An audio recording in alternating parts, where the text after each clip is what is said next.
देखिए बच्चों, हमारा सवाल है कक्षा 10वीं की गणित का अध्याय 13 की प्रश्नावली 13.3 का प्रश्न क्रमांक 4।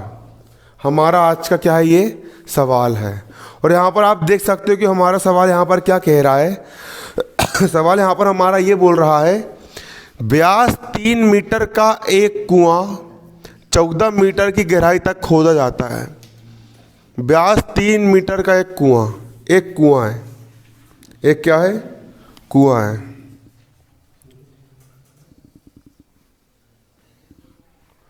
ये हो गया आपका क्या, कुआं। एक कुआं है, इस कुएं का व्यास कितना है आपका, कुएं का व्यास आपका 3 मीटर है। कुएं का व्यास का मतलब होता है यहां से लेकर के यहां तक की दूरी। व्यास डी बराबर कितना है, 3 मीटर है।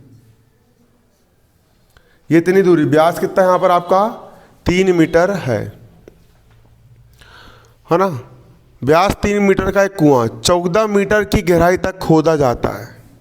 कितना गहरा खोद रहे हैं अपन कुआं, ये जमीन है, ये क्या है, जमीन है, ये जमीन है। यहां से अपन 14 मीटर गहरा खोद रहे हैं। इसको चाहिए एज बराबर कितनी है आपकी, 14 मीटर। 14 मीटर गहराई तक अपन इस कुएं को खोद रहे हैं, है ना। जमीन से अपन खोदते हैं, कुआं ऐसे ही होता है ना। 14 मीटर गहराई तक यहाँ पर हम खोद रहे हैं। अब इसके बाद इससे निकली हुई मिट्टी को कुएं के चारों ओर 4 मीटर चौड़ी और एक वृत्ताकार वलय बनाते हुए समान रूप से फैलाकर एक प्रकार का बांध बनाया जाता है। अब इससे जितनी भी मिट्टी निकल रही है, अपन क्या कर रहे हैं, अपन उसको ये कुआं जो है ना, कुएं के चारों ओर, कुएं के कहाँ, कुएं के चारों ओर हम एक वृत्ताकार वलय वाला बांध बना रहा है। क्या बना रहा है, वृत्ताकार वलय वाला बांध बना रहा है। कुएं के चारों ओर हम एक वृत्ताकार वलय वाला बांध बना रहा है, इस टाइप से वृत्ताकार वलय युक्त हम क्या बना रहे हैं, यहां पर हमारा बांध बना रहे हैं।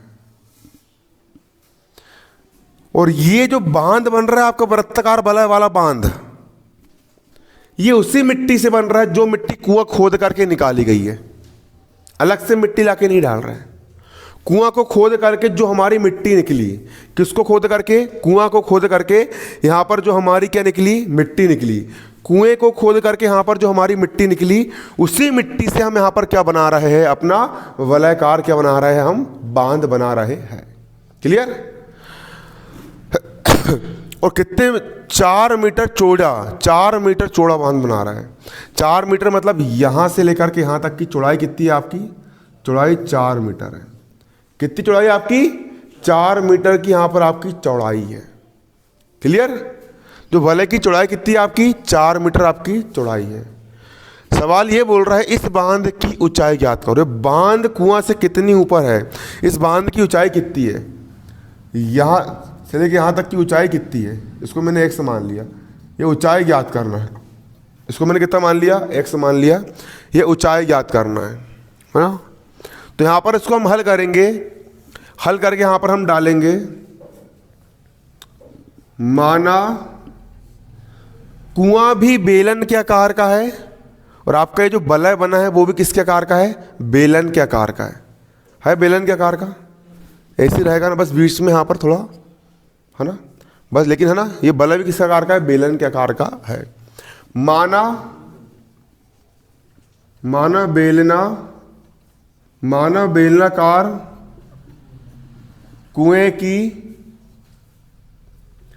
बेलनाकार कुएं का व्यास, माना बेलनाकार कुएं का व्यास डी बराबर कितना है, यहां पर आपका व्यास 3 मीटर है। कितना है, 3 मीटर है।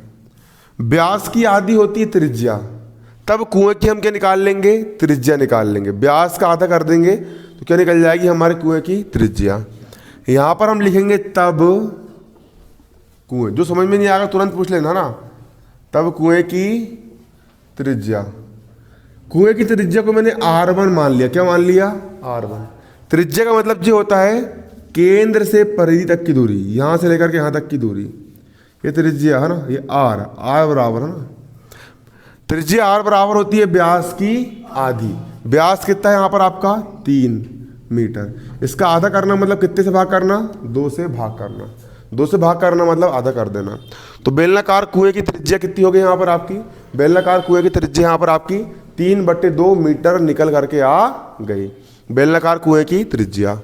अब इसके बाद तथा बेलनाकार कुएं की ऊंचाई कितनी यहाँ पर आपकी 14 मीटर है। ये बोला ना, कुएं की गहराई 14 मीटर है। गहराई बोलो या बेलन की ऊंचाई बोलो, बात एक ही है। बेलन की ऊंचाई या कुएं की गहराई कितनी यहाँ पर आपकी 14 मीटर है। यहाँ पर हम क्या लिखेंगे, तथा कुएं की गहराई, कुएं की गहराई H बराबर कितनी यहाँ पर आपकी 14 मीटर है, 14 मीटर है, होगी 14 मीटर। अब इसके बाद हमारा जो वलय बना, हमारा जो क्या बना, वलय बना। ये जो हमारा वलय पूरा, ये जो पूरा हमारा वलय बना है, इस वलय, इस पूरे के पूरे वलय की चौड़ाई कितनी यहाँ पर आपकी 4 मीटर। वलय की चौड़ाई कितनी है 4 मीटर। यहाँ पर हम लिखेंगे तथा वलय की चौड़ाई, वलय की चौड़ाई बराबर कितनी यहाँ पर आपकी, वलय की चौड़ाई 4 मीटर, कितनी यहाँ पर आपकी 4 मीटर। वलय की चौड़ाई, ये कुआं वाला भाग हो गया, इसको छोड़ करके यहाँ से लेकर के यहाँ तक की चौड़ाई कितनी यहाँ पर आपकी 4 मीटर है। किसकी चौड़ाई, वलय की चौड़ाई कितने मीटर, 4 मीटर है। अब वलय की त्रिज्या कुल केंद्र सहित, है ना, है ना, तथा वलय की, तथा वृत्ताकार वलय की कुल त्रिज्या, वृत्ताकार वलय की कुल त्रिज्या निकाल लूंगा मैं, क्या निकाल लूँ, कुल त्रिज्या, है ना। बांध, जो आपका बांध बना है ना, बांध की, है ना, बांध की बाध्य त्रिज्या, क्या बोलेंगे इसको हम, बांध की बाध्य त्रिज्या बोलेंगे, क्या बोलेंगे इसको हम, बांध की, तथा बांध या ब्रैकेट में वलय, है ना, बांध या वलय की बाध्य त्रिज्या, बाध्य त्रिज्या, इसको मैंने R2 नाम दे दिया। R2 बराबर बाध्य त्रिज्या का मतलब होता है वलय की हम टोटल त्रिज्या निकालेंगे। तो यहां से लेके यहां तक की दूरी आपकी कितनी हो गई 4 मीटर। फिर यहां से लेकर यहां तक कुएं की त्रिज्या होगी आपकी, वो कितनी यहाँ पर आपकी, कुएं की त्रिज्या यहाँ पर आपकी 3/2। इसको हल करोगे आगे तो 2 1 कम 2, 3 में से 2 का बचा, 1 भाग नहीं जाता दशमलव, 1 पे 0 10, 2 पंचे 10, 1.5 मीटर आएगा। क्लियर। तो कुएं की त्रिज्या कितनी होगी आपकी यहाँ से लेके यहाँ तक की 1.5 मीटर, यहाँ से लेके यहाँ तक 1.5 मीटर, फिर यहाँ से लेके यहाँ तक कितनी आपकी 4 मीटर। तो इस वलय की टोटल त्रिज्या यहाँ से लेके यहाँ तक की दूरी 4 + 1.5, दोनों को हम जोड़ देंगे तो क्या निकल जाएगी आपकी, बांध की कुल त्रिज्या निकल जाएगी, है ना। त्रिज्या R2 बराबर क्या हो जाएगा आपका 4 मीटर धन 1.5 मीटर। त्रिज्या R2 जोड़ो यहाँ पर, R2 बराबर 4 और कितना जाएगा आपका 5.5 मीटर। ये क्या निकल गया आपका 5.5 मीटर। इस वलय की कुल त्रिज्या यहाँ से यहाँ तक की और फिर यहाँ से यहाँ तक की कुल टोटल दूरी, कुल त्रिज्या कितनी निकल गई यहाँ पर आपकी 5.5 मीटर। क्लियर है। 5.5 मीटर यहाँ पर आपकी वलय की क्या निकल गई, त्रिज्या निकल करके आ गई। वलय की त्रिज्या यहाँ पर हमारी 5.5 मीटर निकल करके आ गई। हमको क्या ज्ञात करना है, हमको इस बांध की ऊंचाई ज्ञात करना है। क्या ज्ञात करना है, बांध की ऊंचाई ज्ञात करना है।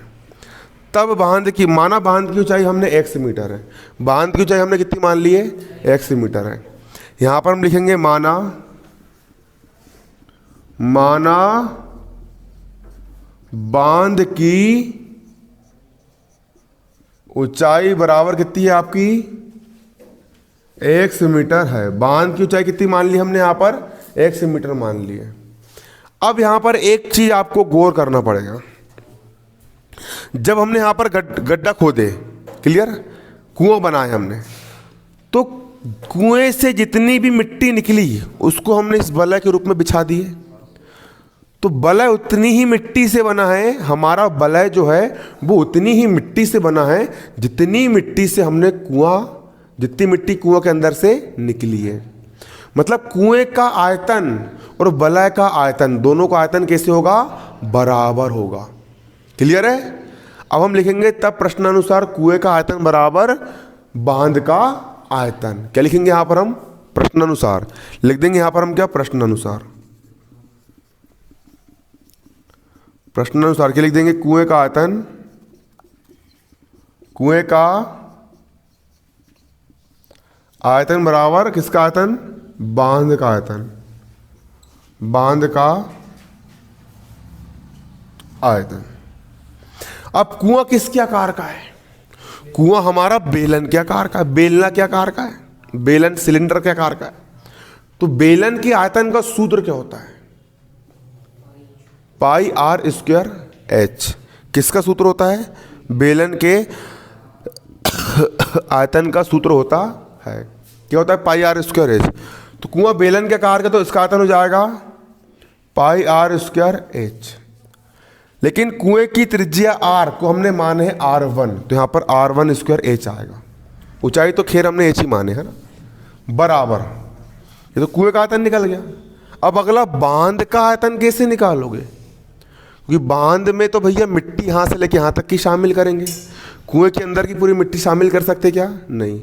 उसका भी एक तरीका है। देखो, वो इस टाइप की केक आती ना, ऐसी राउंड वाली केक, बर्थडे केक आती है ना, पूरी गोल, ऐसी पूरी गोल वृत्तक है ना, बर्थडे केक है ना, और उसकी इतनी इतनी मोटाई उसकी इतनी है ना।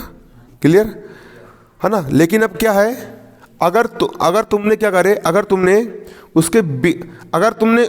उस केक का पूरा आयतन निकाल लिए कि हमारा केक का पूरा कितनी जगह घेर रहा है, आपने उस केक का पूरा आयतन निकाल लिए।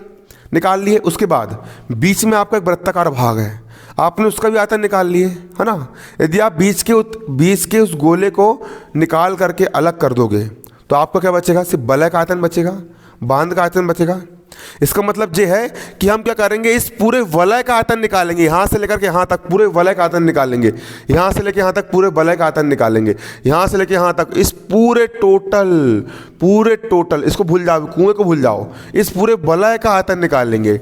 और पूरे वलय का आयतन निकालने के बाद इस कुआं का जो वित्ता वाला जो भाग है, इस भाग को हम क्या कर देंगे, इसमें से घटा देंगे, माइनस कर देंगे, तो हमारा यहाँ से लेकर यहाँ तक का आयतन निकल जाएगा।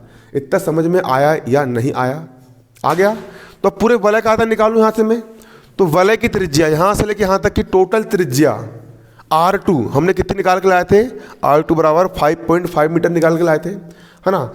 तो कैसे निकालोगे बांध का आयतन, है ना, पाई R2 स्क्वायर एच। ये किसका आयतन हो गया? पाई R2 स्क्वायर एच, मतलब यहां से लेके यहां तक का टोटल आयतन हो गया, टोटल आयतन। क्लियर है? पाई R2 स्क्वायर एक्स आएगा यहाँ पर, क्योंकि हमने बांध की ऊंचाई एक्स माने। यहाँ ऊंचाई आती है ना पाई R स्क्वायर एच, हमने बांध की ऊंचाई कितनी माने? यहाँ पर हमने इसकी ऊंचाई एक्स माने, इसलिए यहाँ पर कितनी आएगी आपकी? एक्स आएगी। ये पूरा निकल गया, मतलब पूरा भाग निकल गया, यहाँ से लेकर यहाँ तक का पूरा आयतन निकल गया, पूरा वॉल्यूम निकल गया। अब इसमें से हम क्या करेंगे, इस बेलनाकार कुएं का आयतन हम माइनस कर देंगे। तो कुएं की त्रिज्या कितनी है आपकी? कुएं की त्रिज्या कितनी है? R1 माने हमने, क्या माने? R1। कुएं की त्रिज्या यहाँ से लेकर यहाँ तक की त्रिज्या कितनी माने हमने? R1 माने, ये माने ना, कुएं की त्रिज्या कितनी है आपकी? R1 है। सूत्र क्या जाएगा आपका? पाई R1 स्क्वायर एक्स। ऊंचाई कितनी लेना है हमको कुएं की? एक्स तक ही लेना है। क्लियर? मतलब कि इस पूरे बड़े वाले में से छोटे वाले को हम माइनस कर रहे हैं। आगे नहीं आया समझ में? तेज स्टेप, ये स्टेप मेन है, ये समझ में आएगी नहीं भाई, काटा पीटी चलते रहता है। आई समझ में? चलो अब देखो, पाई का हो गया, पाई R1 का मान कितना है? कुएं की त्रिज्या R1 का मान यहाँ पर आपको 1.5 मीटर है। R1 का मान रख देंगे 1.5 मीटर। स्क्वायर क्या स्क्वायर, ऊंचाई एच कितनी यहाँ पर आपकी? 14। ऊंचाई एच रख दी यहाँ पर हमने कितना? 14। बराबर का बराबर, यहाँ पर भी पाई, यहाँ पर भी पाई, यहाँ पर भी एक्स और यहाँ पर भी एक्स, दोनों के पास से हमने पाई एक्स का कर ली, कॉमन निकाल लिए। यहाँ बचेगा पाई बाहर निकल गया, एक्स भी बाहर निकल गया, यहाँ बचेगा R2 की घात 2। यहाँ कितना बचा आपका? R2 की घात 2 माइनस का माइनस, पाई भी बाहर निकल गया, एक्स भी बाहर निकल गया, कितना बचेगा? R1 की घात 2, R1 की घात 2। इधर भी पाई और इधर भी पाई है, तो इधर के पाई से इधर का पाई क्यों जाएगा? कट जाएगा। 15 का वर्ग कितना होता है आपका? 225। और एक 15 में एक संख्या के पहले डेसिमल, और एक और जो 15 का मल्टीप्लाई करे उसमें एक और संख्या के पहले डेसिमल। 1.5 की घात 2 है, इसको हम क्या ले सकते हैं 1.5 मल्टीप्लाई 1.5, 15 15 225। एक और एक कुल दो संख्या के पहले यहाँ पर दशमलव है, तो दो संख्या के पहले क्या लगा देंगे हम दशमलव। एक और एक कितना हो जाएगा यहाँ पर दो संख्या के पहले क्या लगा देंगे दशमलव गुणा 14 का यहाँ पर हो जाएगा 14 बराबर का बराबर। पाई की वैल्यू कितनी है, देखो पाई से पाई तो कट गया है, एक्स का हो गया एक्स। अब R2 का मान कितना है, R2 का मान यहाँ पर हम निकाले 5.5 मीटर, तो R2 का मान कितना रख देंगे यहाँ पर हम 5.5 मीटर की घात कितनी 2 माइनस का माइनस। R1 का मान कितना है, R1 का मान है 1.5 मीटर, यहाँ रख देंगे हम 1.5 मीटर की घात कितनी 2। ये स्टेप क्लियर हुई, समझ में आई। अब इसके बाद देखो यहाँ पर लिख देंगे 2.25 गुणा 14 का 14 बराबर एक्स का एक्स। 55 का वर्ग कितना होता है, 55 का 55 में मल्टीप्लाई करो, फटाक से करो, 55 गुणा 55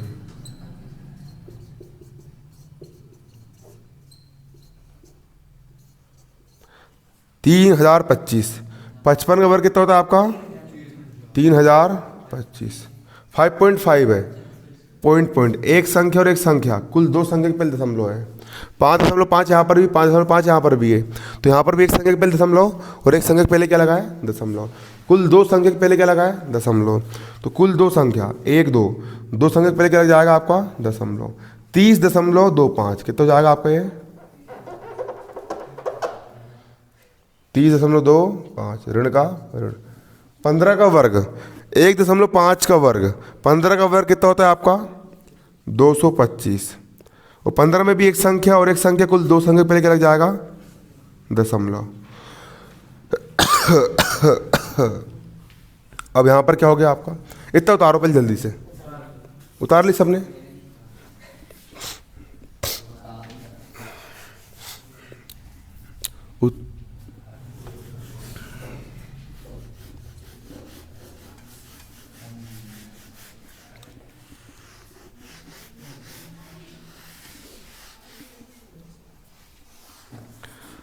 ये हो गया आपका क्या 2.25, ये हो गया 2.25 गुणा 14 का 14 बराबर एक्स का हो गया एक्स गुणा, घटाएंगे 5 में से 5 गए 0, 2 में से 2 गए 0, 30 में से 2 गए 28। एक्स का मान निकाल लेंगे, देखो ये जैसा का वैसा 2.25 गुणा 14 बटे 28 तरफ गुणे में इस तरफ क्या में आ गए बटे में, एक्स का हो गया एक्स। एक्स का मान निकाल लेंगे एक्स से बराबर 14 कम 14 दूनी 28, तो जाएगा 2.25 बटे 14 कम 14, 14 दूनी 28। अब भाग देंगे 2 1 कम 2, दशमलव का दशमलव, 2 1 कम 2, 2 दूनी 4 है ना, 1.12 मीटर। ये क्या आ गई आपकी बांध की ऊंचाई, कितनी आ गई आपकी 1.12 मीटर है ना। लिख देंगे अतः बांध की ऊंचाई बराबर 1.12 मीटर है। आंसर क्या लिखेंगे, अतः बांध की ऊंचाई बराबर कितनी है 1.12 मीटर है। उतार लो।